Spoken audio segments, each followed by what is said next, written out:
Good evening, ladies and gentlemen. You're watching SportsDen live from Huntsville, Alabama. It's Ryan Eastman here. Joining me tonight is not my usual partner in crime. It's not Marcus Baylor. I have a new commentator in the booth, Sherry Stimling. How are you doing tonight, Sherry? I'm good. How are you? Doing excellent.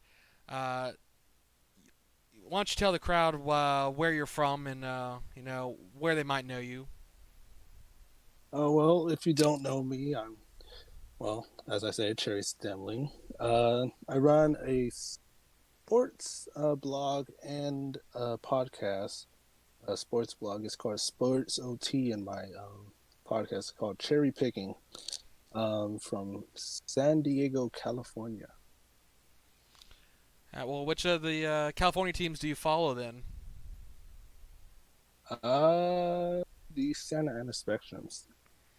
I mean that's not a bad team to follow. They've had a lot of success the past couple years. Yeah, it's a pretty good team, and I've been a fan for about 5 years now. Well, unfortunately, we didn't get to bring you in for their game tonight. Though we have Edmonton on the road in Huntsville.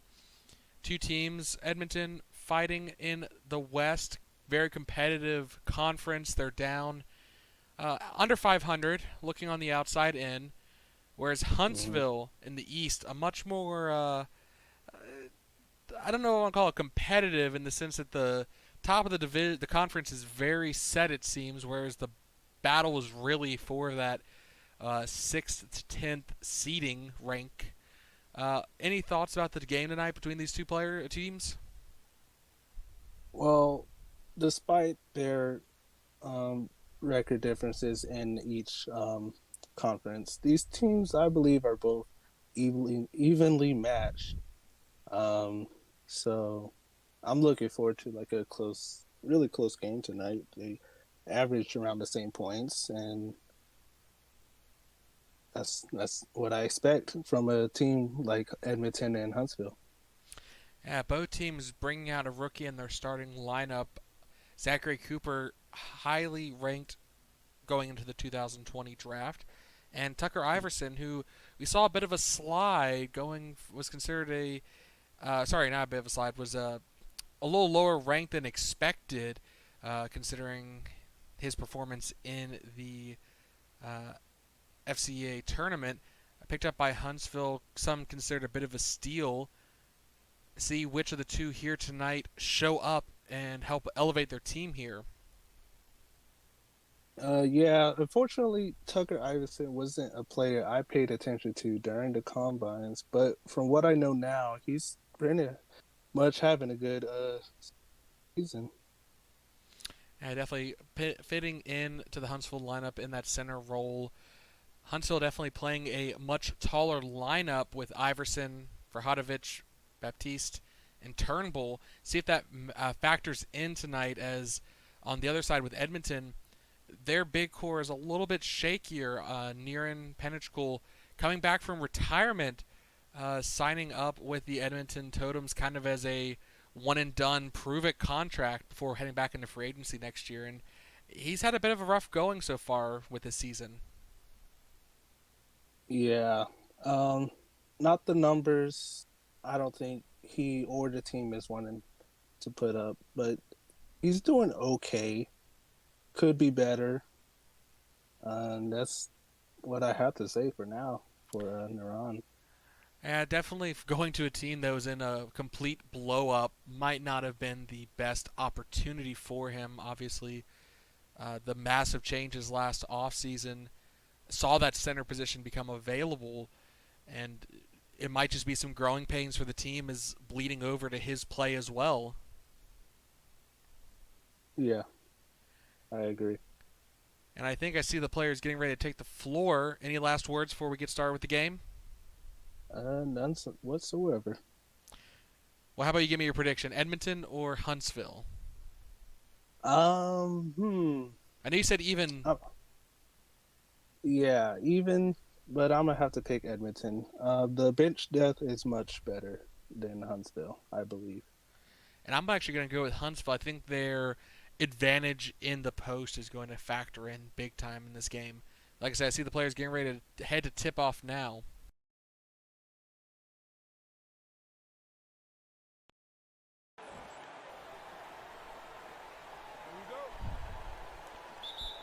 Said we see them heading to tip off, and it will go Huntsville's way. Now, talked about a rookie in Iverson. They did also pick up Reinhardt, a player who sat around for a little while in the restricted free agency, but he adds a veteran presence to this starting lineup. Have to see how he factors into this game tonight. I think he'll do a pretty terrific job. Obviously, having a veteran player is something you want on a team, somebody who can come in not only to just show their expertise, but also be a second coach for the players, for the young guys. And having that safety net is very big. On the other, Huntsville actually will get the first bucket. Iverson laying it up and in. And that was off Reinhardt's rebound on the other end. First bucket goes the way of the Mares. See if Edmonton can respond here as the rookie Cooper goes for a teardrop. No good. Travis Buckner, going to confuse me there, dishing over to Fash, the sophomore, and she's able to lay it up and in. She's a bit of an interesting player, having announced that she withdrew from the three-point contest despite being voted in by the fans. Yeah, that was kind of confusing. I actually voted for her to make the three-point contest, got her in, and then she didn't want to. Well, we saw her last year also withdraw from the rookie contest. I mean, there are some players that don't care for the show. And speaking of the show, going in for the dunk there. Cooper, the rookie, getting the first basket for Edmonton. Down the lane. Hey, he's been known for his three-point game, and getting it done from the post like that is something you definitely want to see from your rookie. Meanwhile, Fash, she's definitely stepped up as a player, and I could definitely see her not caring too much about the glam of the All-Star Week and the distraction it can be.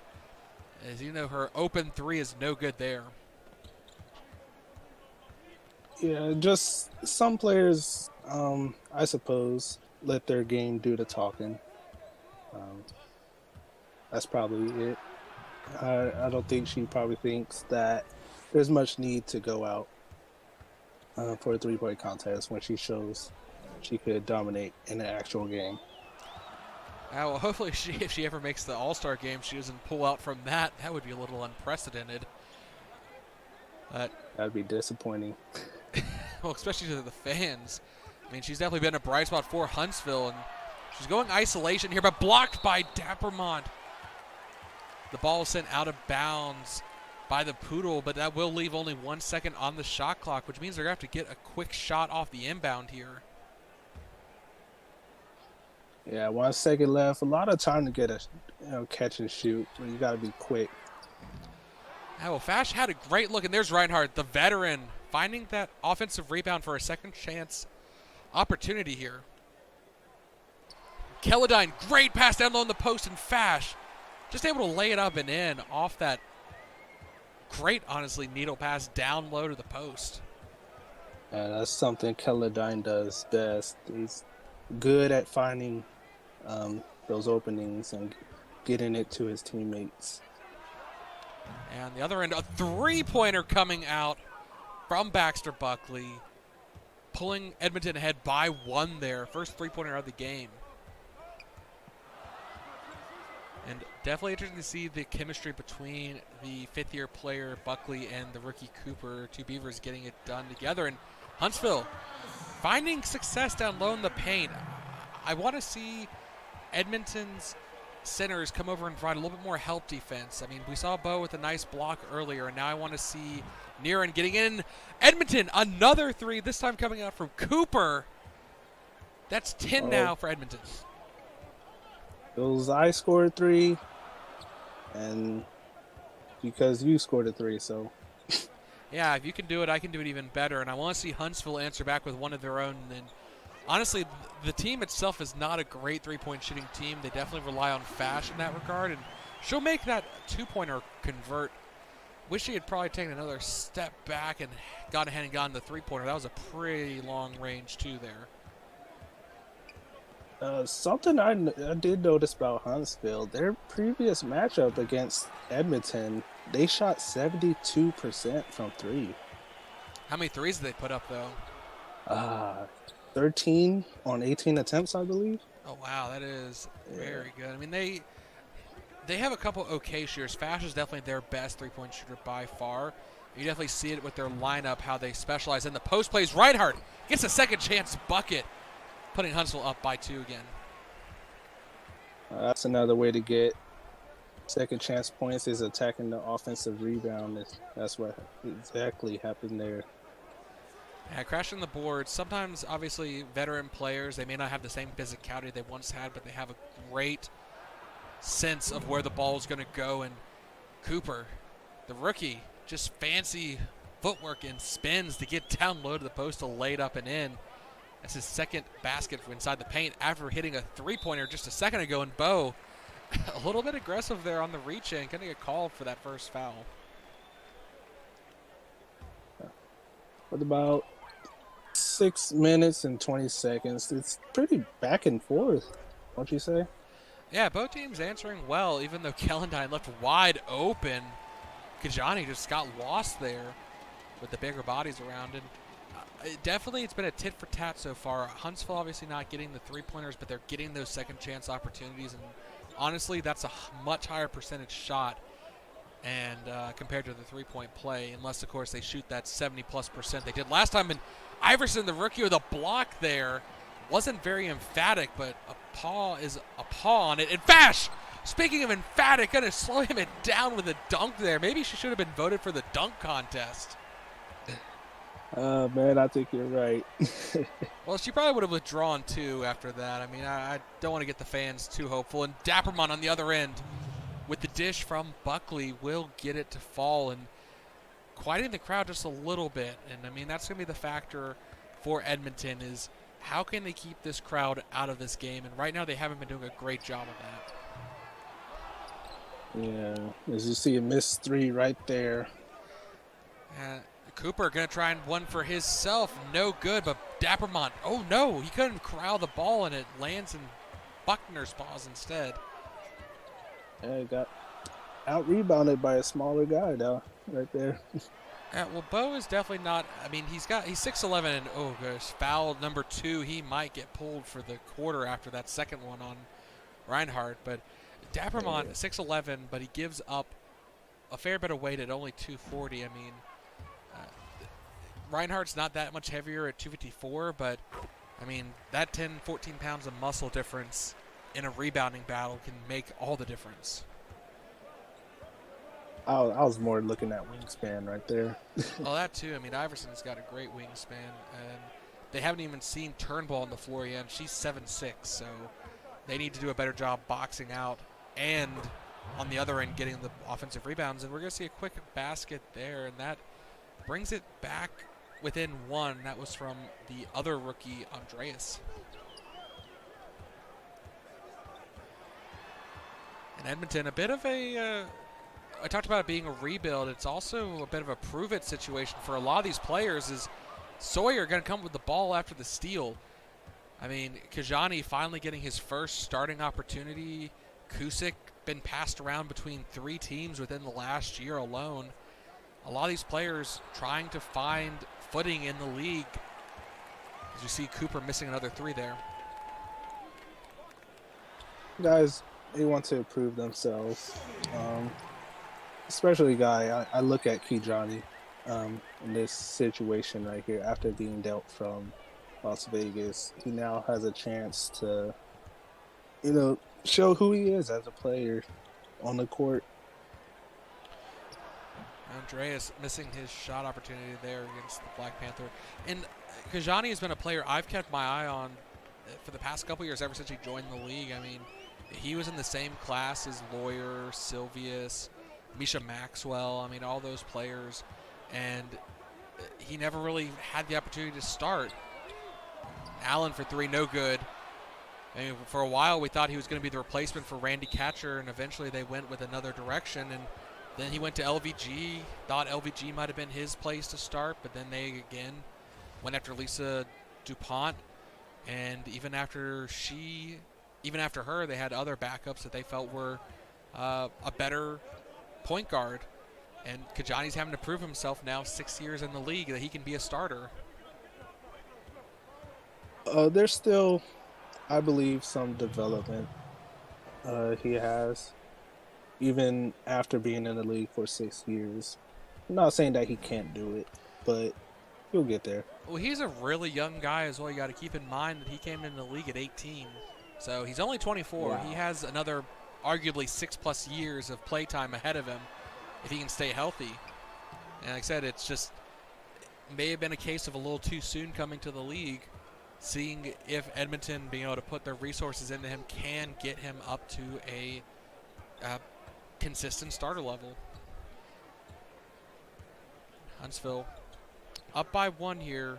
Edmonton looking to get back in it with 2 minutes to go, and Cooper, he hit one earlier, and that may be feeding into his attempts to force the three, and it's not working right now as he misses another.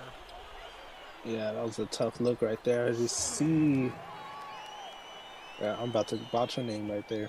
Amina Farhadovich.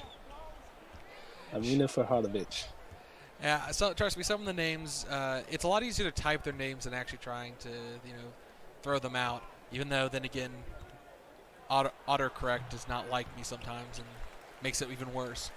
But she gets the defensive rebound. Huntsville, a chance to extend the lead a little bit here, up by 3. And Farhadovich, another veteran presence on the team, and they are good from down low once again. I'm seeing a lot of pick and roll action by both sides. Yeah, I'd like to see the pick and pop hasn't been working for Edmonton on the perimeter. I'd like to see a little bit better usage of it. I mean, they were seen obviously driving to the paint after that. St. Martin losing the ball almost, but 2 seconds left on the shot clock. He's going to have to take a three, and it's not a really good transfer. Andreas able to get the second chance bucket, and that's what I like. If you're going to take a three, at least have someone down low ready to go for the offensive rebound. If you're going to pull the defense that far away, that opens up the rebounding game. Yeah, and also if you're looking for a three, don't shoot from the corner because that'll be tougher to get back on defense. Yeah, and great block there, getting it done on the other end as well. And now they're going to go for in transition two, no good, but St. Martin gets the second chance opportunity, and just like that, Edmonton is back within one after 2 great putbacks. Attacking the offensive glass. Yeah, we saw Huntsville getting dividends earlier, and now it's Edmonton's turn with their bench players. They limited minutes, but they can afford to put a lot more of their effort in with those limited minutes. They don't have to worry about trying to save themselves later in the game. No good on that shot. 2 seconds left in the shot clock. Sawyer will throw up a full court heave almost. No good, but it looked a little dangerous there for Edmonton, but they came back as the quarter came to a close, and they find themselves only down by 1 here. And off that great block by the rookie Andreas. Yeah, I kept it close in the first. It's low scoring. Not typically the score you see in a lot of games. Well, if defense comes to play a factor, I mean, we've seen 2 blocks come out now from Edmonton, Bo, and now Andreas. It's also about a pace of play, and Zachary trying to go for a teardrop, not able to make it work, and it's going to be a fast break opportunity for Huntsville. Just going to pull up in transition from the free throw line, and that is good for Matthew. That was butter right there. I mean, if transition play is so difficult to nail down where you need to commit, you can be too conservative, and then that just opens up the mid-range game. And Cooper, it's not working, but he gets a foul, so he'll go to the line 4-2 at the very least. So speaking of Edmonton, obviously they were able to close it within 1 earlier after being down by as much as 5. Are there any changes that you feel they need to make here in the second quarter? I think it starts with running simpler plays. I see a lot of, even though it's pick and roll action going on, I don't see a lot of ball movement. It's sticking to one player too much, and the shot clock runs out as I speak. Yeah. Well, I mean, they seem to be playing a lot of isolation, like you said. Kusick right there, able to get the bucket and tie it up. And I think part of that has to come with this is a team that's still trying to find that chemistry. The only two players that were on this starting lineup, let alone they were on this team last year, were Dappermon and Buckley. So you have a massive upheaval, and they're trying to find themselves. So they might be a team as the season goes on that gets better at a faster rate than maybe the other teams. We see St. Martin, great dish down low and able to dunk it. Mm-mm-mm. Oh, Lord, that got the crowd to shut up quite quickly as Huntsville tries to answer and somehow makes it work. That's a very, very difficult shot with the defender in the face, but Weiser, the rookie, showing quite some skill there, not afraid to back down even against the bigger players. Yeah, that's a really hard shot to pull off. With I was about to say that alley-oop attempt almost went the other way. yeah, Cooper unable to corral it, but Andreas, again, he just seems to be in the area when he's needed. Obviously able to get the ball after it was tipped and put it in the basket. I mean, we talk a lot about Cooper and possibly being a Rookie of the Year candidate, but Andreas has been a very valuable bang for the buck that they got from him so far this year. That matchup for Amina wishes she had back because she should have had that over Kasper Kusick, but on the other end, Sawyer unable to make it work. And again, all alone, they let him do isolation, and it's just not working. yeah, it's a lot of attacking the rim I see going on, especially this quarter. Not as much as the first, but this quarter there's a lot of attacking inside, but not enough of them being able to score. Yeah, even though they will go to the line for two now. We saw a lot of three-pointers coming out from Edmonton in the first quarter, and we saw two back-to-back between Baxter and Cooper, which got them a lead at one point, but obviously since then they've struggled a bit. I feel like that was the adjustment they made at the end of the first quarter, was they wanted to go a little away from the three-point game at the moment, maybe try and get open looks for later by attacking the post now. But at the same time, they need to, like you said, I want to see a little bit more teamwork. We've seen a couple good passes down low to the post, but aside from that, it feels like whoever has the ball at the start of the play is the one who's going to finish it. Yeah, it's a lot of whoever offense it seems like is going on right now for Edmonton. It is tied apiece at 31-31, so. It is, and I mean, part of that has to do with, I'm not going to say Huntsville's defense has been porous, but they've allowed them to go to the free throw line a couple times now, while as they have not been able to really initiate contact on the other end. And we're going to see a fast break attempt. Gets slowed down there. Buckley going to back it up, see if maybe he, coming off the bench, wants to get back into the three-point game. Good passing on this possession, at least, even though it's going to be almost stripped there. Yeah, it's dangerous to allow your big to have the ball, have the handle. Especially against a player like Fash. I mean, she can just stab the ball away from you in a heartbeat, and on the other end, she'll just take it up herself with a nice hook and lay it in off the glass. That's 10 points for her so far.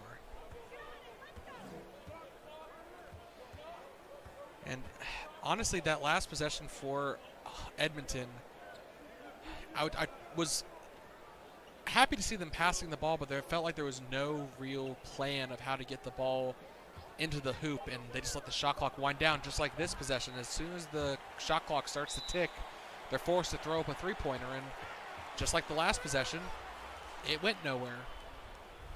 Yeah, I see Huntsville playing tight. A lot of teams usually leave some space, but a team like Edmonton, I'm guessing they don't want them to shoot from the perimeter, and it's also tough for them to get inside. Yeah, definitely Edmonton's bread and butter has been that three-point play with Cooper and Buckley. And then even coming off the bench, Kusick. We've seen him be a great three-point team player. And Turnbull with a Turnbull. mismatch. Oh, I don't know why she faded away. She had it there, like you said, the great mismatch. Yeah, usually you just want to spin around and just put up an easy hook, but she Yeah, made life harder with that. trying to be a little too fancy, show off there. And I mean, if the refs are being a little bit happy with the whistle, I could understand maybe trying not to initiate any contact as the shooter, but we have not seen that here tonight. And that little layup is good from Kellendine. Like I said, veteran, 11th year in the league. I mean, a great safety net, especially a point guard, having to come in with Wendy Brown sitting out. So Huntsville not really. They replaced one great player with another great player, and it's working out for them so far this season. The results maybe haven't been exactly how they wanted, but looking at their starting lineup, it's nothing to sneeze at. No, it's not. If there's one takeaway though, it's the assists per game. They're, I believe, 22nd in ranking of assists per game, which is 22. And I think sometimes that has to do with whether or not you're able to make the shots. And again, late possession, let the shot clock wind down. A little bit of a wasted one there for Huntsville. On the other end, Otley going for an and one. Side.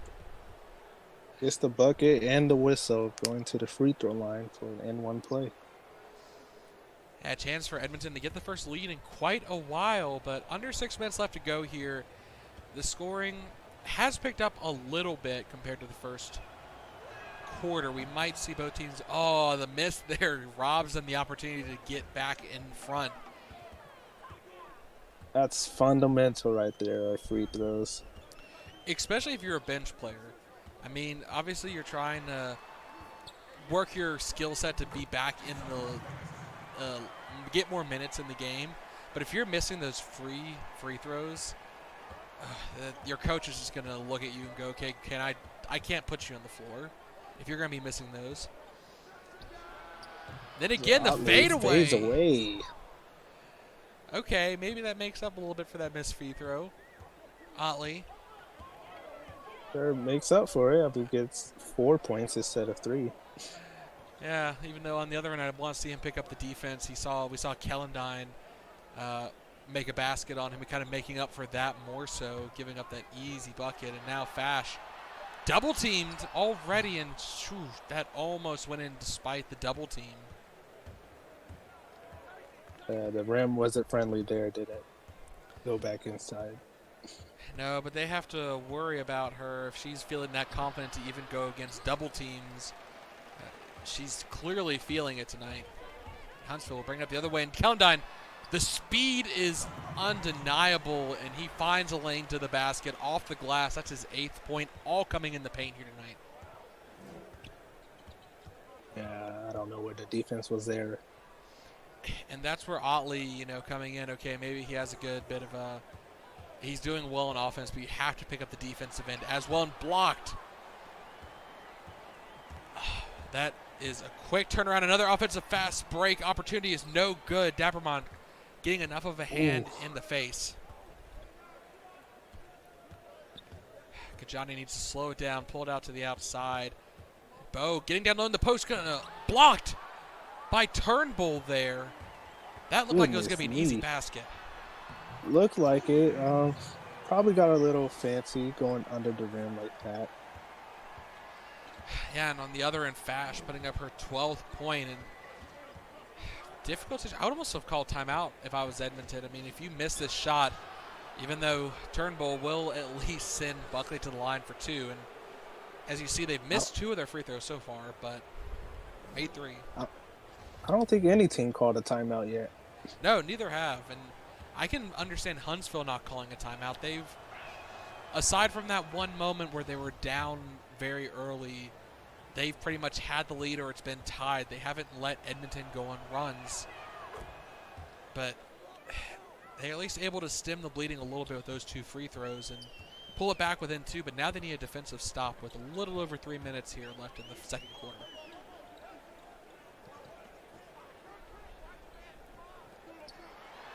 And they're going to go to Fash once again. A little too much power behind it. Almost if she had been at the three-point line, that would have been nothing but net. Maybe a little karma for missing out on that three-point contest.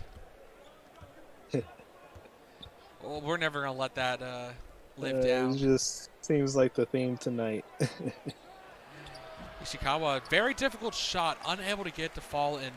Great defensive rebound from Iverson. 2 paws, pulling it down, and Edmonton immediately, oh, there we go. Fash. That's where good defense comes in. The double team on Fash made her throw it a little too aggressively, trying to get it out, and it causes the turnover. And a concussion to the fan in the second row. It's just something I don't understand.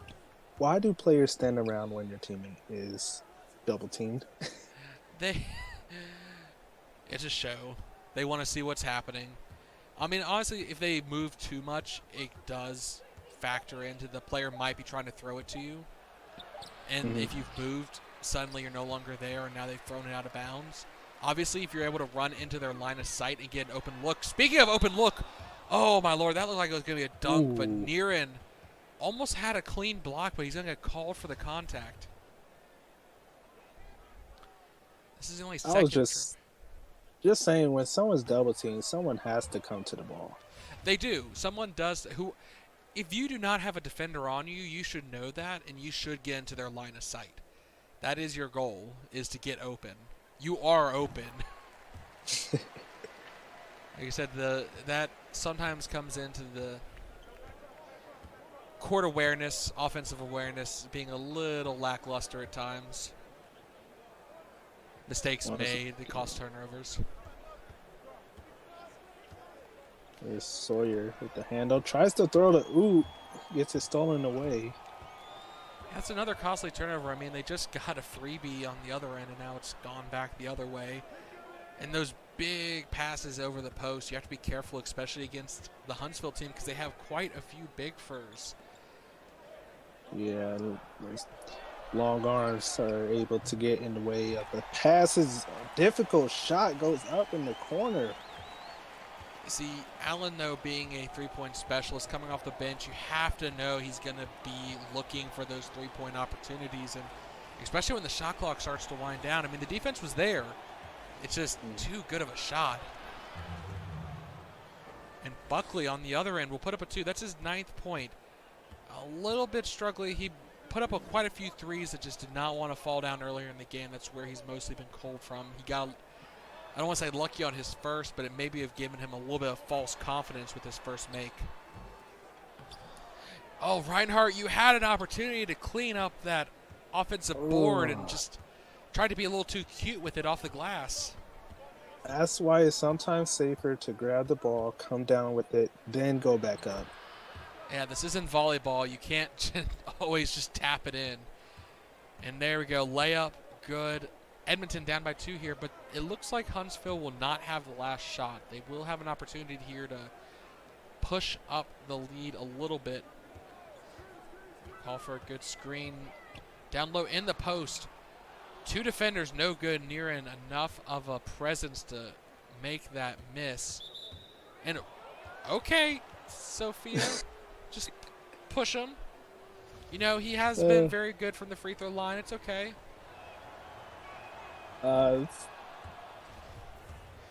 It's a choice. That's confusing right there. I mean, why go for a silly foul right there with about 10 seconds left? Especially with them in the bonus. I mean, if they weren't in the bonus, fine. You're being aggressive and trying to steal the ball. But just like that, first half comes to a close, and Edmonton and Huntsville are tied, 45 apiece, thanks to the silly foul from Sophia. Yeah. Well, after this quick little halftime show, we'll dive into the stats. Anything standing out to you? I mean, you were very right so far saying it's going to be a close game. Can't be any closer than this, 45 apiece. Yeah, not back and forth scoring, but rather teams going on short runs, not even like long runs, just 6-point runs, and then the other team attacks back, keeping it close. So, uh, Yeah, momentum will factor in, and we'll dive into the stats now as I'll dive in. Fash leading the way with 12 points, a rebound, and a block, 50% from the field. Calendine getting it done on offense too with 8 points and a rebound and 2 assists, shooting above 50%.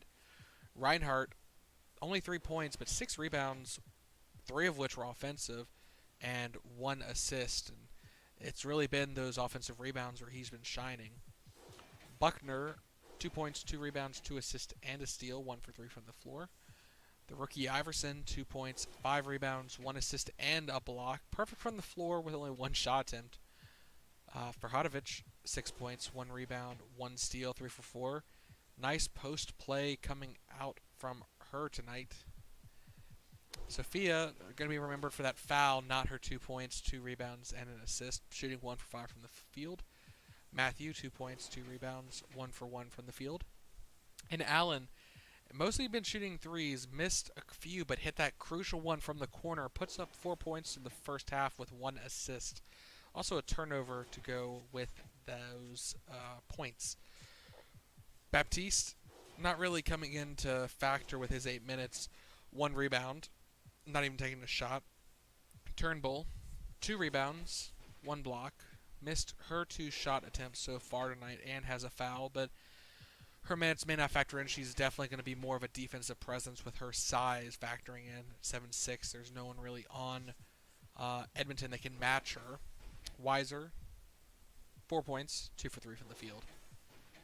Especially with only 5 minutes on the floor, is done very good with her limited time. Buckley, perfect from the free throw line, 11 points total, 3 rebounds, 2 assists. Missed 2 3-pointers, but made 1. Zachary Cooper, 8 points, 3 for 9 from the field as well, along with his other Beaver compadre. But taking far more 3-point attempts, 1 for 5, just can't seem to get them to fall after making that first one. Kajani, 0 for 2 with 2 assists, but hasn't turned the ball over, which is important. Finding open furs is definitely his job, and he's definitely not a huge offensive threat, but he can get it done if left open. 2 points, 7 rebounds for Dappermont, 1 block, 1 for 2 from the field. Want to see him get more involved on the offensive end as this game goes on. Niren Penichkul, 2 points, 3 rebounds, 1 assist. All as well. Also want to see him get more involved in this offense as he's only taken 1 shot. Post play has not been very good for the bigs of Edmonton. Kusick, 6 points, 1 rebound, 2 for 4 from the field. Missed a 3-pointer as well, but made his 2 free throws when given the opportunity. Sawyer, 0 for 2 with a rebound and an assist. St. Martin, 4 points, 2 rebounds, 2 for 3 from the field with a missed 3-pointer, but that was also as the shot clock wound down and kind of was forced to just to throw one up for something. Andreas might see some more minutes as this game goes based on how he's played so far. 6 points, 4 rebounds, a steal and a block, 1 offensive rebound. Seemingly always where they need him. As this game keeps close, expect some big plays from him. Otley, 2 for 3 from the field with 4 points. Missed that 1 free throw though. Dandridge, 2 points, 1 for 1 from the field, and Ishikawa, 1 rebound and missed his 1 shot. So looking at the stats, anything stand out to you?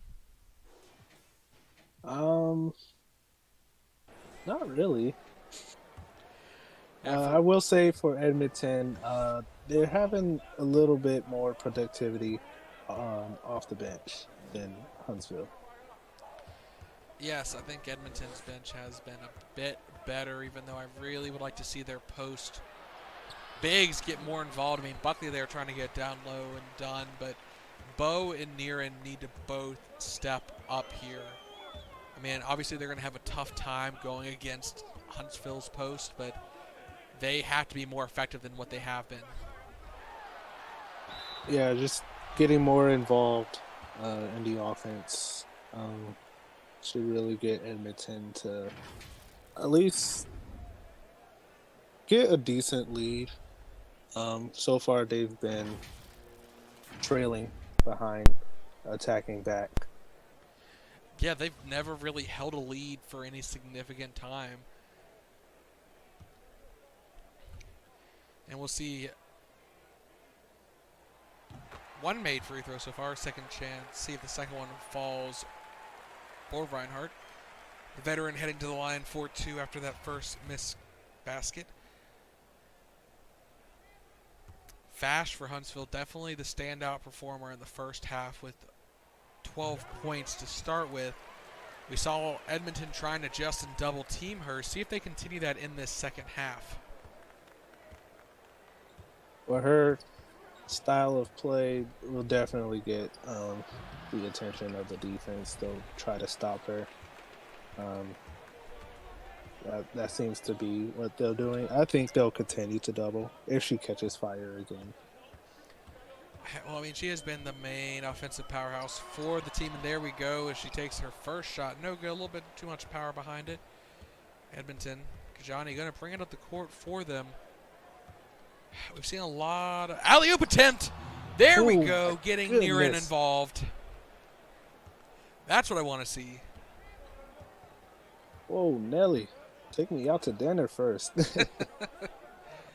That was a great alley-oop attempt. We saw them attempt a few earlier in the game, and they just did not work. And Kellendine going to get the crowd a little bit back into it with that shot. 10 points total for him now, shooting very well from the floor, but I can't imagine Edmonton's going to find much success with more alley-oops, but a good screen and, blocked out of bounds. It will stay with the totems, though. That's all you got to do. Hold your hands up. Yeah, just don't initiate contact. Honestly, I think that ball would have gone behind the basket if, even if he hadn't blocked it, but we'll have to see what they do. 11 seconds, plenty of time for a play, and Buckley, they're giving him space. Open. Yeah, it is wide open for a three, but instead goes for the easier shot right there from about 14 feet. Well, he did miss a few three-pointers earlier, so I don't blame him if he's not feeling necessarily confident in his three-point game. No reason to force it, especially if they're going to let you have that much space for a 14-footer. Much higher percentage shot. But Kellendine dancing around Kajani and just laying it up and in. That's his 12th point now. Might be him they need to start double-teaming as they're going to quickly run out of defenders to throw at people if they're double-teaming Fash and Kellendine. I mean, but that lead somebody else open. I mean, at this rate, even though Buckley there, second bucket already, and that's really good to get this started. And Cooper tipping the ball from Fash. It's a dive. Hustle. Oh, the hustle play, but he slides just out of bounds. The Beaver couldn't stop in time, and that was so close. A great turnover opportunity, and he actually picked the ball twice from her there. Yeah, the ball just kept on rolling right there. He couldn't catch up to it. Yeah, and you even saw Fash kind of give up on it a little bit because she knew if it rolled out of bounds, it would be on Cooper. And on the other end, Huntsville going to make a quick two after that scary almost turnover. See how Edmonton can respond here. Cooper beating himself up probably a little bit over that. He was so close to being able to just...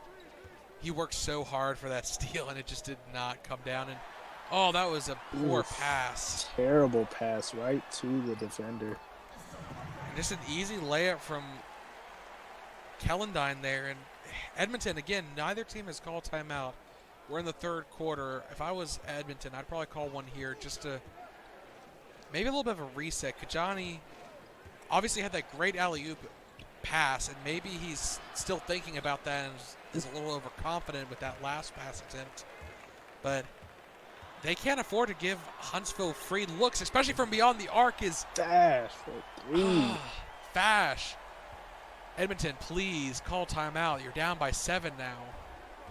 Yeah, you don't want to give Huntsville the momentum right here. You want to stop it while you can. Well, it's not just the momentum. Hear the crowd going. I mean, hear them yelling defense. I mean, and there, shot clock. They just let it wind down, and Buckley's forced to take a bad three shot, and it's just not good. And they're, of course, going to go right back to Fash. I mean, Cooper is being asked a lot here to guard him, and even now they're going to switch. And Fash pulls it down, pulls it back up, and oh my God, that rolled around the entire rim. Yeah, I was hanging around there. That would have been absolutely disheartening if that had rolled in. She double clutched that so well around the defenders, and I mean, honestly, I'm not sure how it didn't fall. That's good. Edmonton running the shot clock out, not able to get any play going on. That was just another almost strip ball. Again, 2 seconds left in the shot clock, and they're having to take a desperation three. This is not how you get back in this game. Not at all. Not at all. What do you think Edmonton needs to do adjustment-wise to get back in this?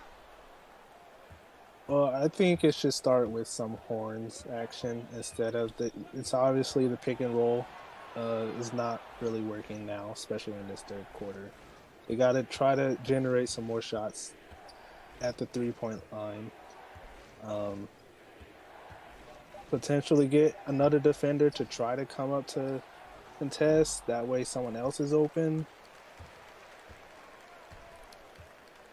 I would love for them not to take a shot with the shot clock about to go off, and a foul from behind by Neer, and that's a little bit of just frustration.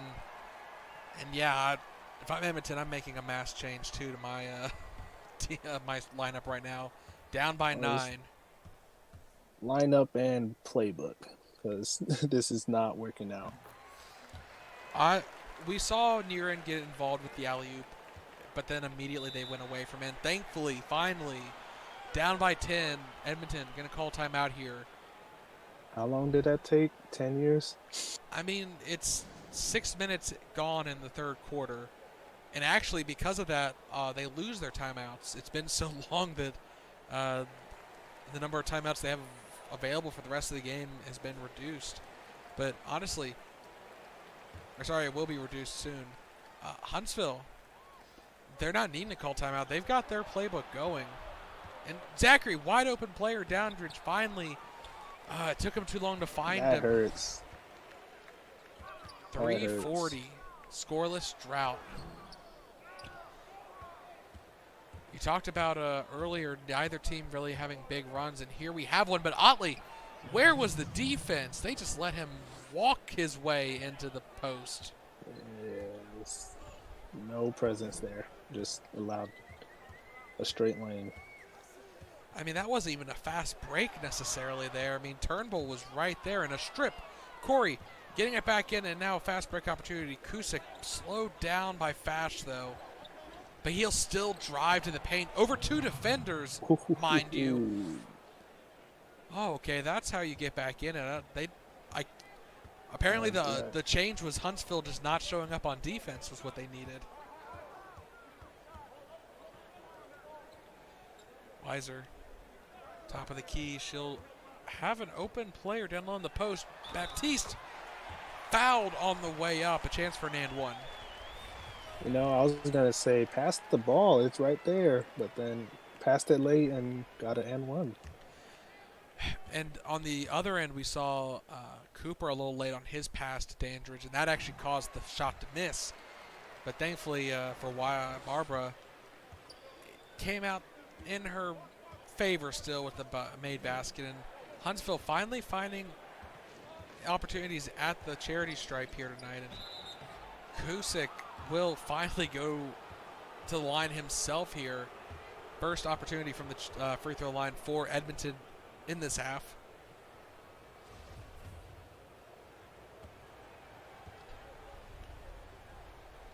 I'll be interested to see Edmonton, what the coach is saying to his starters right now in terms of what they need to be doing when he sends them back on the floor. The bench, they need to keep this within 10 if they are going to be competitive in the fourth quarter.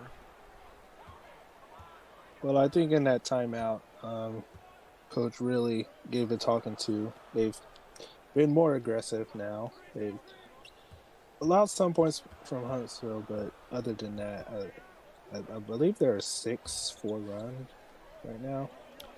Yeah, I mean, considering they actually put points up, that's impressive after almost 4 minutes without one. And Baptiste Just land. Don't volleyball throw it up there like that from that far away. That's what I was saying. There we go. Ooh, my goodness. Cooper. Cusick with. He saw Kusick wide open for that dunk, just like you did. Honestly, I saw it last second. I saw that breakaway, and that was beautiful. And there we go, Cooper. Finally getting the crowd to go silent. Yeah, Huntsville kind of mimicking what Edmonton was doing, trying to get inside, but not getting any points. And Corey will get the offensive rebound and actually establishes possession.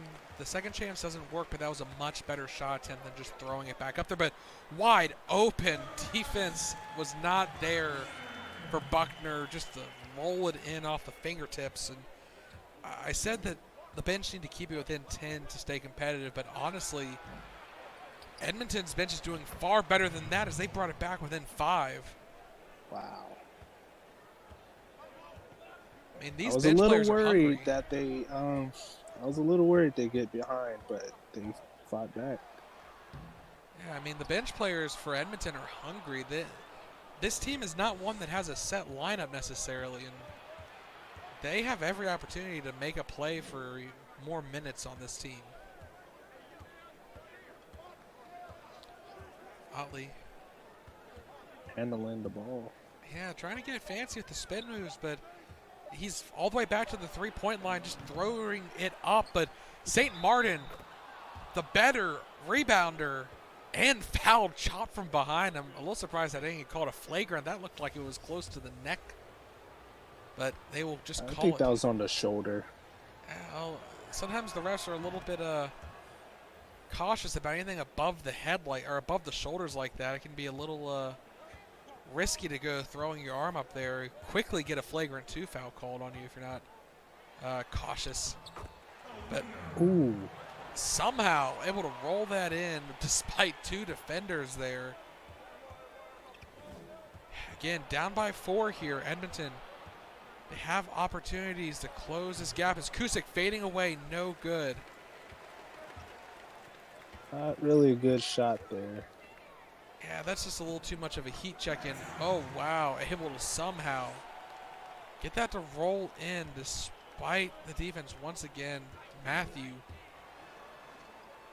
even with the contact, tried to maybe sell it a little too much. The ref's not going to call it, but pretty basket nonetheless. I feel like Kusick, God, they're wasting so much time. He's trying to get a screen for a 3, and with he's okay. Ooh. It makes it. I was gonna say they're toying around with the shot clock. That's been a consistent theme here tonight for them, is that they've let the shot clock wind down, and I don't feel like they've established great plays half the time when they do. Well, I mean, you see there, Totem's bench outscoring the Mayor's bench by 10. As you said, I think Edmonton's bench has been showing up tonight, and it's kept them in this game. For sure, it's for the starters now to Cooper there misses a layup under the rim. It's totally up to the starters now for Edmonton too. Goodness Ooh, gracious me. great cleanup. That almost would have counted as an alley-oop, basically. The defender going for the block left Baptiste wide open for that cleanup. And a terrible shot there. Casper trying to force the 3 ball, and it's just not working. And honestly, Edmonton can't afford empty possessions. If it's a wide open 3, I'm not worried if they miss it. But if it is, a forced shot, it's not going to work in your favor in the long run. And they need the long 4 run. seconds. Yeah, I mean, he's going to go for the last second shot. And again, not even a pick play to get him open. Third quarter in, 74-66.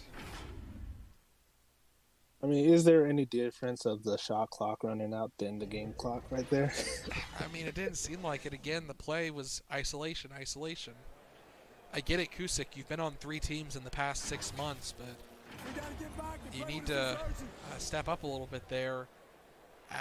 As a co-rookie of the year from 2018,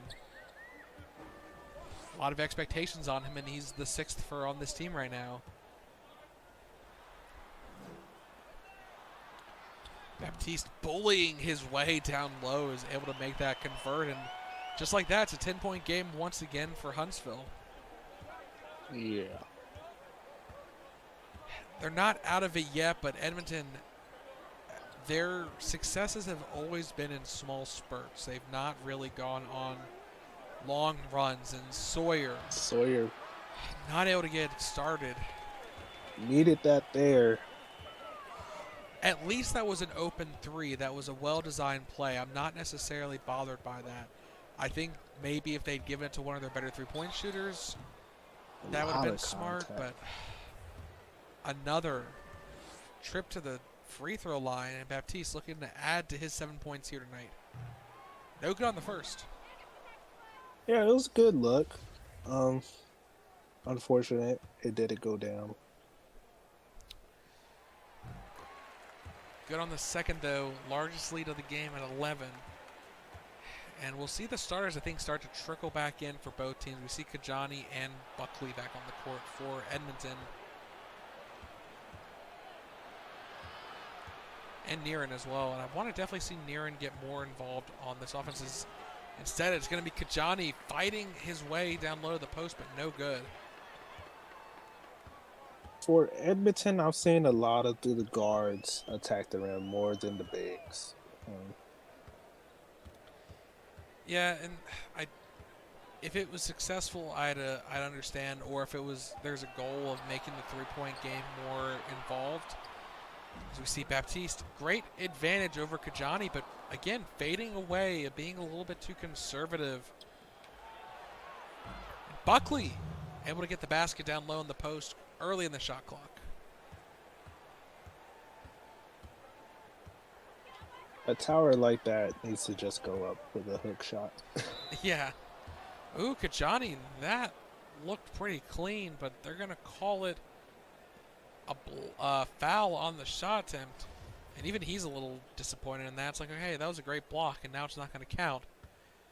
But Kellendine for 2 free throws.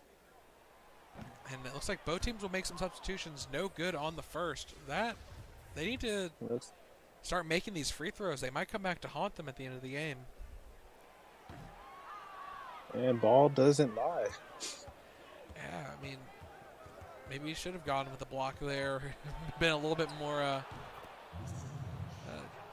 less of a embarrassment than missing 2 free throws. Is Sawyer laying it up and in. 77-70 with a little under 10 minutes to go in this final quarter here. And Fash back on the floor. First shot is good coming off the bench. She does not go cold, as that's her 17th point here tonight.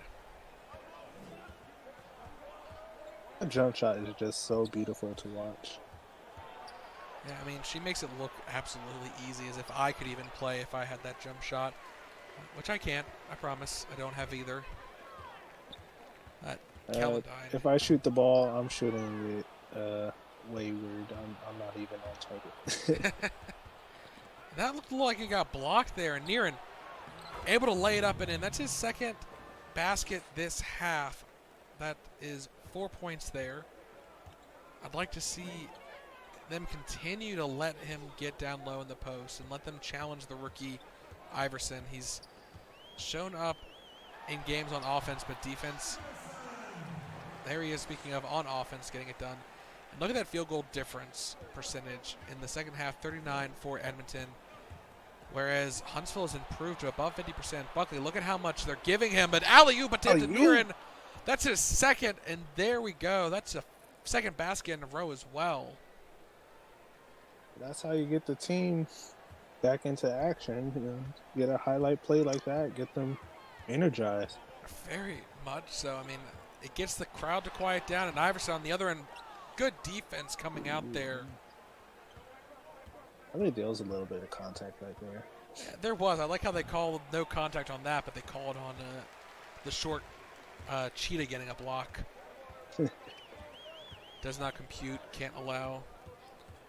Anyways, Niren, I'm getting it started. Finally getting started down here in the fourth quarter, and Kellendine matching up well here tonight against Kajani, as that's his 16th point.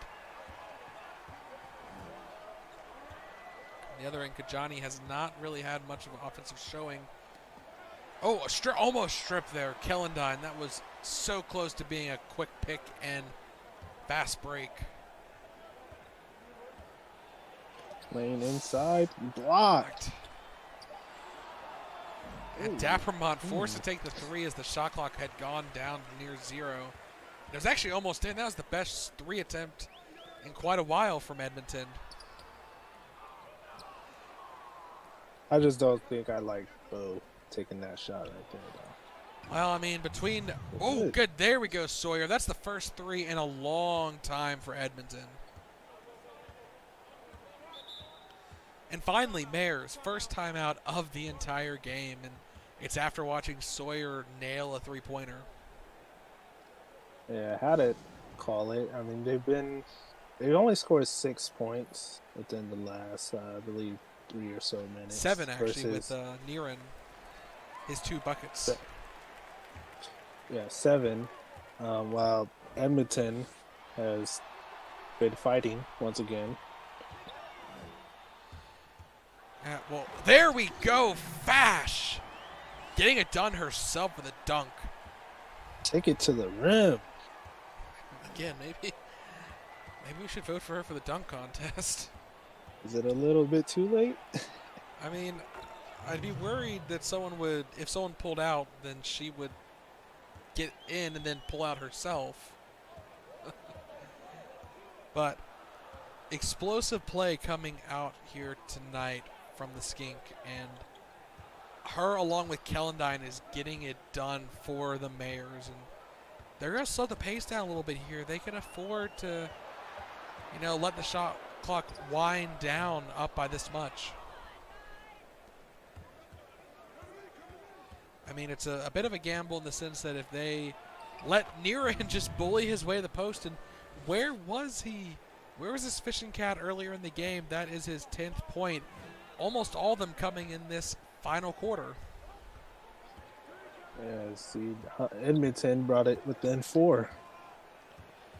And now Niren's going to have to battle against Iverson for the rebound. And Otley, fast break opportunity. One-on-one against Fash. Not good enough, and Fash will win that battle.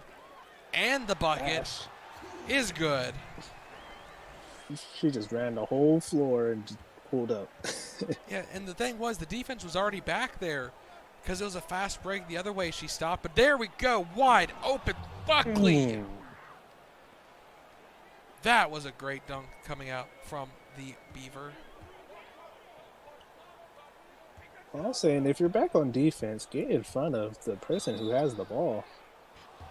I mean, especially considering Mayors have not been prone to taking those three-pointers, there's no reason you can't leave a player open on the three-point line and help out the defense. But free throw opportunities coming out for Kellendine here. Edmonton back within 4, so he needs to make these. Just under 5 minutes left to go in the final quarter. A lot of time. That's a lot of time.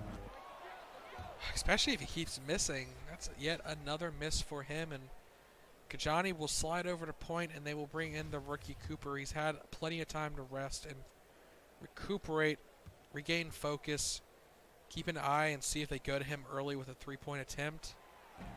And Kellendine, another miss. That is unreal. Kajani, wide open. Wow. Laying it up and in. Didn't get too fancy with it. I mean, I think he can dunk. I don't blame him for not going for a dunk. You're down by 4. Get the easy bucket, the guaranteed bucket. How tall is Kajani? 5'10". I mean, he has some hops. But at the same time, if there's nothing worse than corbering when you're that close. The game's this close. But Saw a double team there on Fast. She had to pass it, and they were able to well, do you blame them with convert. how dominant Fash has been? No, And Niren, oh goodness, that was a easy bucket, and Fash had to foul hard there. Let's see if he can tie this up. If he makes this second free throw, Edmonton was down by 10 not too long ago, and here we are, 1 point difference between these two. they were down 11. You're right. They were down. 11 was the high, I think, in terms of differential. And Yeah, Niren has shown up in this fourth quarter.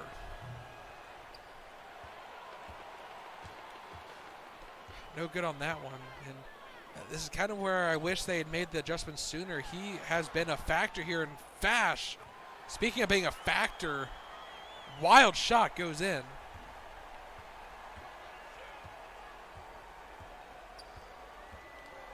She has been on her mark.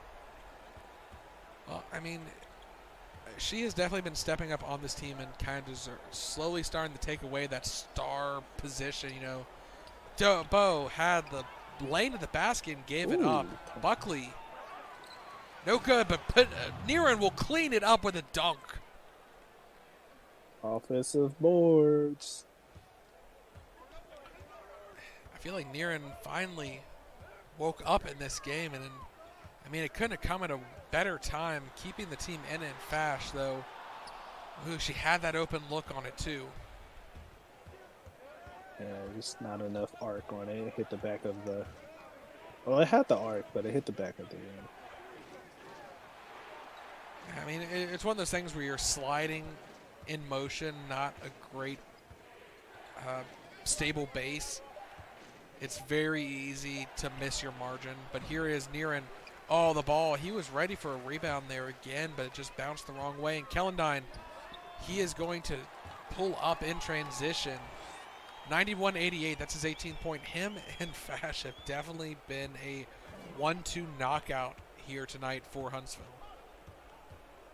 It's been 1-2 punch with those two. Buckley one-on-one trying to pump fake a open look and finally throws one up, but no good. And Fash gonna bring it up the other end. Dishing over to Iverson and back to Kellendine. Kellendine has been commanding this offense, and he needs to keep it smart here. Can't afford turnovers and empty possessions. And ooh, a big block from behind by Niren. That time they will call the contact. I don't know. I think he bumped into his back with his chest. It wasn't an arm contact, but that would have been a very, very beautiful block. Would have still been Huntsville's possession either way, but... Yeah, when you go for a block, you don't want to block it out of bounds like that. Yeah, if it's like a shot clock about to expire, it definitely works, but at the same time, you don't want to go for a block's a block at the end of the day. Those kind of swats are like highlight plays more than a block. Yeah. Especially if there's 2 minutes left in the game, you don't want to go for that. Good on the second, bringing it back to 5. And this is where I start to see Edmonton maybe consider going for a three-pointer. They've struggled with them in this most of the game. But if they can nail one here, they can get themselves right back within striking distance. They could go for 3, but at the same time, do not settle for 3. Yes, have a design play. Have something set up for it. And they're going to call a screen. I think this is, a three-point attempt from Cooper. No good, but Dappermont off the screen, crashes the board, and cleans up the miss. That is the best insurance policy you can have. That's what you're talking about. When you go for 3, at least have somebody under the rim to get that offensive rebound if it doesn't go in. And Kellendine wanted to go for a quick basket, dished it out instead. And Buckner. Yeah, Buckner's defender kind of committed too much and left him wide open. Yeah, Cooper. See, that was great help defense coming out from the rookie Iverson. Cooper beat his man and immediately moved over to help. And that stopped the play and got the block there. And now Fash down low in the post. Fash under the rim. Ooh. Well, not just under the rim, but she beat the bigger defender and Dappermont 6'11", up by Yeah. 7 now.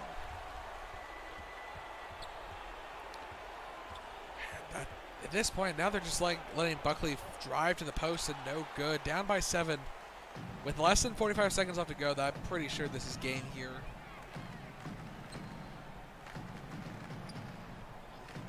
Yeah, sadly for Edmonton, not the result I wanted, or they wanted for sure. Yeah, they'll battle for the post. So they're 3 possessions down. They need a quick shot here. Doesn't matter what it is. It could be a 2 or a 3, and they're going to let Cooper drive to the basket, so it is good. They have to foul or get a steal on the inbound. There's 20 seconds left with a 5-point difference. Yeah, they're hoping for a miss here from Fash. And there it is. Okay. It's a 2-possession game, even if she makes this. And they have 2 timeouts. So here's what they're going to do. They're going to want to go for a 3-pointer here, in my mind. You can't settle for a 2. You have to get the 3. Without a doubt. And even then, you have to steal the ball on the inbound and hit another 3. I mean, the defensive awareness has to be as aware as it should be here. They need to hit this shot and then get a steal. Yeah. Huntsville, do not foul on the 3-point attempt. Do not give up a 4-point play. And yet they give it to Cooper, who will go for a 3, and it's no good. And they'll still foul, but honestly, it's that's games. It is. If Iverson misses this one too, okay. Up 7 with 9 seconds left. It would take an absolute collapse of Huntsville. That timeout will at least bring them to the half court.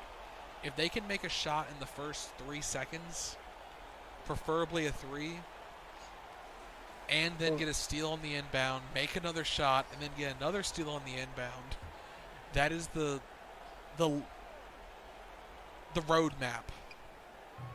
And Kusick at least makes not a 3, but it's back within 5. And they will go ahead and foul. It's still a 2-possession game unless she makes both of these. And free throws, Huntsville. Edmonton, no timeouts, though, so they'll have to bring up the full length of the court to take a shot.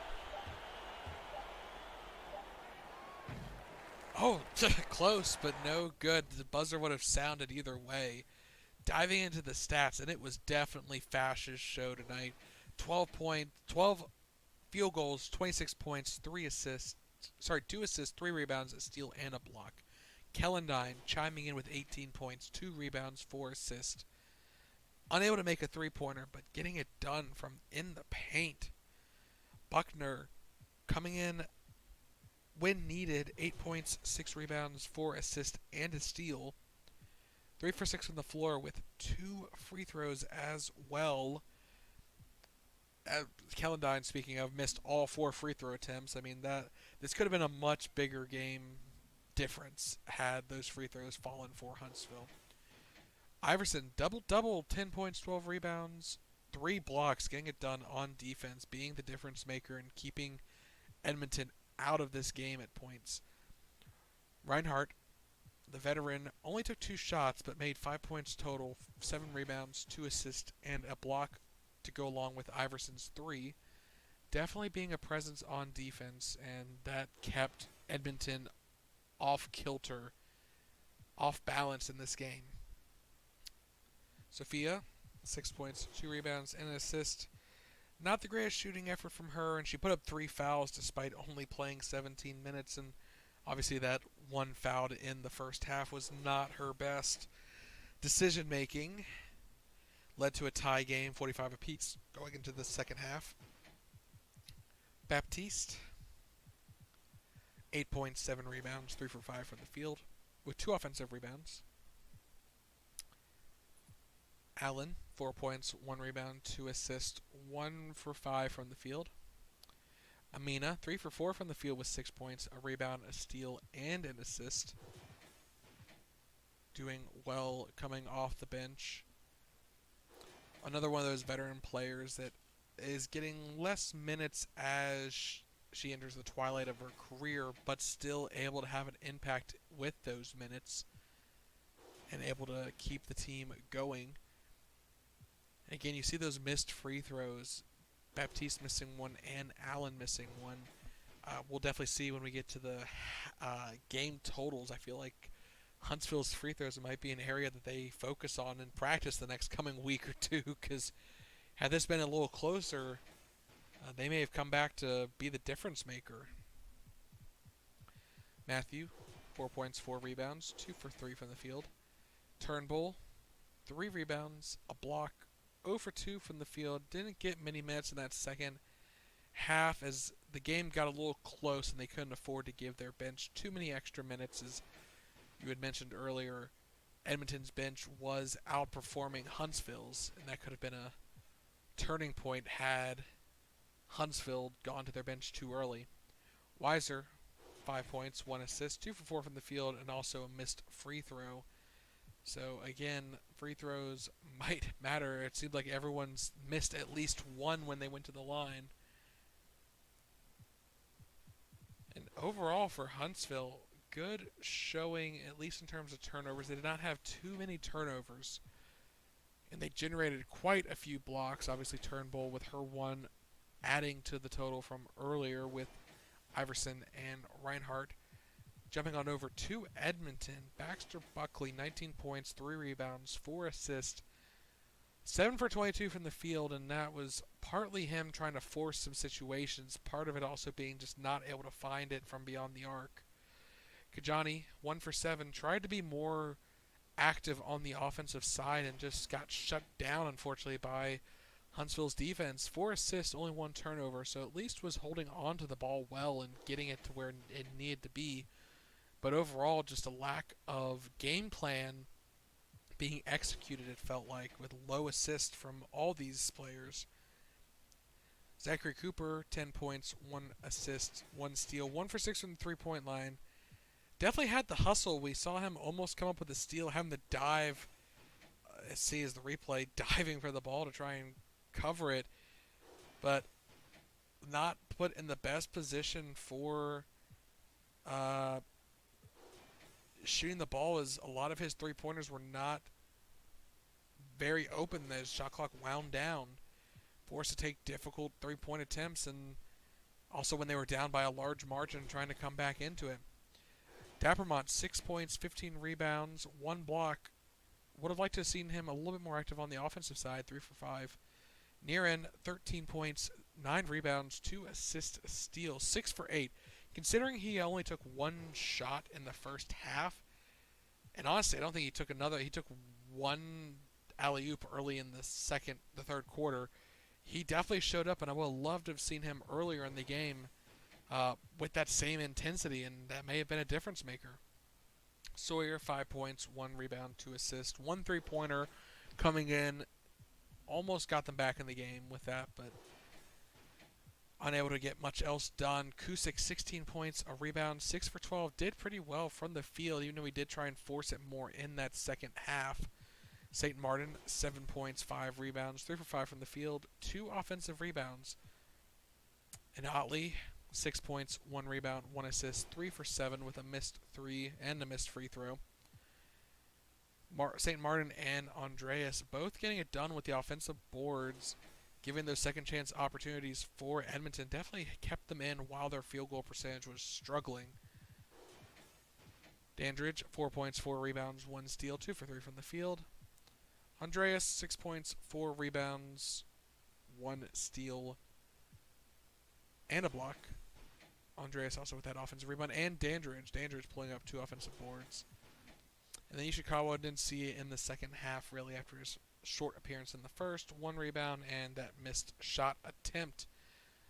Overall, Edmonton's bench did well. It just, their starters kind of struggled here tonight. Yeah, seeing the productivity off the bench for Edmonton kept them in the game for sure, but unfortunately for the starters, it just wasn't enough to try to get this win. And I feel like it was just a game plan not coming together, and when it didn't come together, they defaulted to isolation. It just did not work in the long run.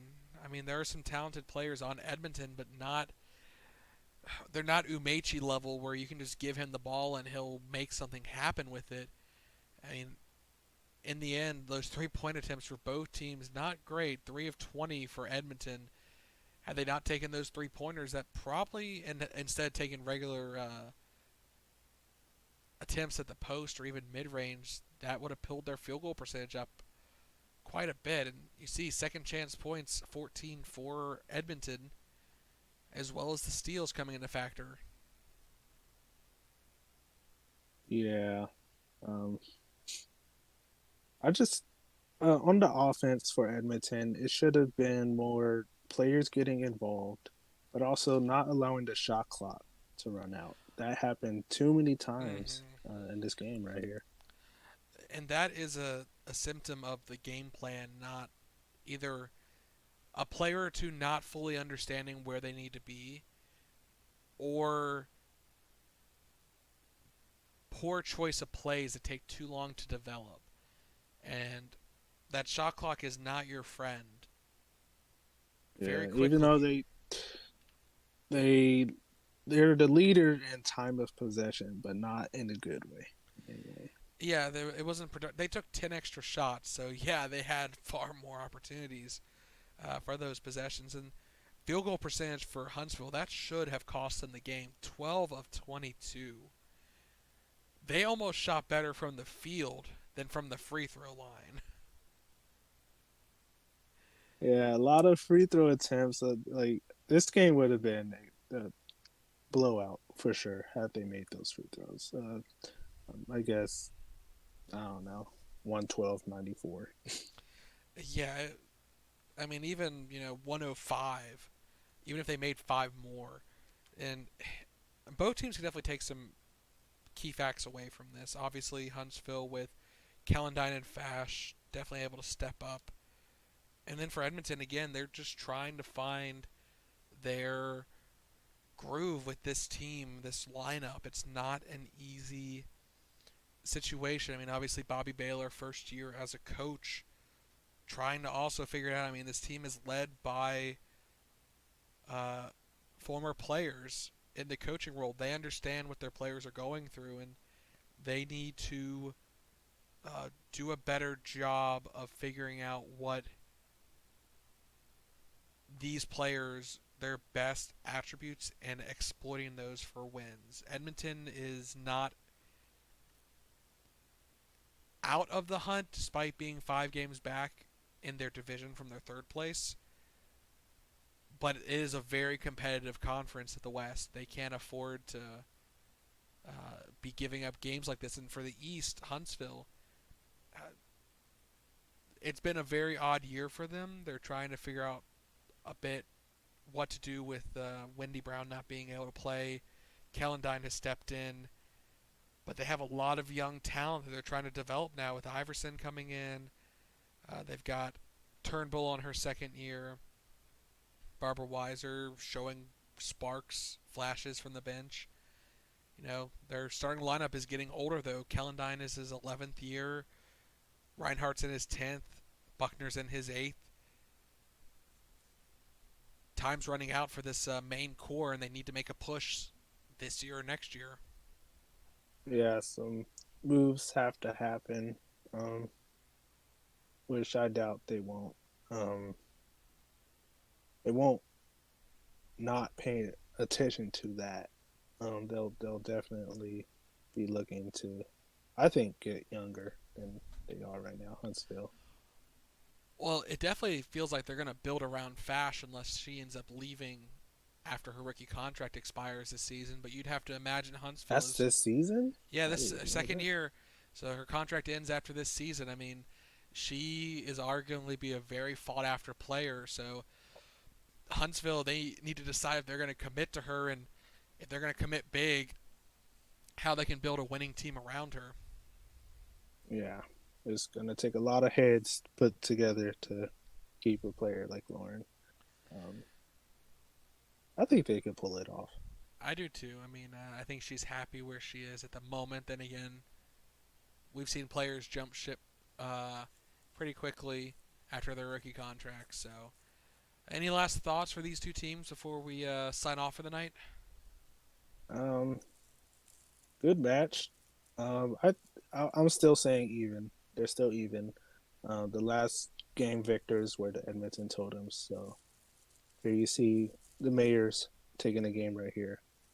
Yeah, they both won at home. I mean, the home crowd you have to factor in does matter.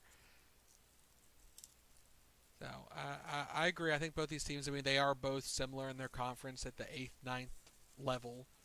So they'll just have to see how they do after the All Star break. What kind of push they make towards the playoffs. I think both of them are both capable playoff teams, and it'll just come down to where the dice fall and land for them. Still a lot of season left. That there is. And speaking of, our next sports den will be just before the All Star game. I'm pulling up that sheet now. I believe it will be Williamsburg at Tallahassee on the 24th. We will have Marcus Baylor leading the way for that cast. And then we go into All Star break, which will be a very interesting, fun time. Thank you once again, Stimling, for joining me. It's been great. It's been great being in the booth with you. And I'd like to thank all the fans for tuning in tonight. Make sure you tune in on the 24th for our next game, Williamsburg at Tallahassee. It'll be a banging showdown.